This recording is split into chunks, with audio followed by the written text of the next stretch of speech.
করতে পারবে, টানলেও ছিড়বো না। আপনি বাদ পার, আপনি তো গেঞ্জি নিন না।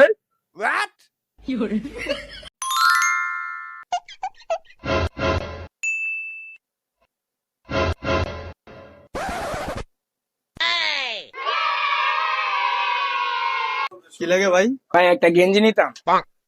এই জি ভাই, এই গেঞ্জিটা লয়ে যান, এই গেঞ্জিটা লয়ে যান, যেমনে মন চায় অমনে পড়তে পারবে, টানলেও ছিড়বো না।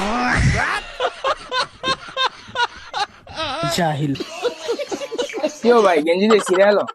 আর মেয়েরা বাদ দেন, আরেকটা গেঞ্জি দেখাই, পুরা বাংলাদেশে এক পিস, আপনার গায়ে সেই মানাইবে। এটার দাম কত? এটা তো ভাই পুরা বাংলাদেশে এক পিস, আর আপনারা আমার খুব ভালো লাগছে, তো 1500-2000 টাকা লাভ নাই, আপনি 1000 টাকা দিয়ে দিন, ঠিক আছে? আচ্ছা ভাই প্যাকেট করে দেন। আপনাদেরকে ভাই এত কম দামে গেঞ্জিটা দিলাম, নাহলে 1500 টাকা কমে জীবনও কাউরে এই গেঞ্জি দিতাম না। ভাই কালকে তো 300 টাকা গেঞ্জিটা নিলাম, এটা একটা ছোট হয়ে গেছে, চেঞ্জ করে দেন। ধর আপনি বাদ পার, আপনি তো গেঞ্জি নিন না।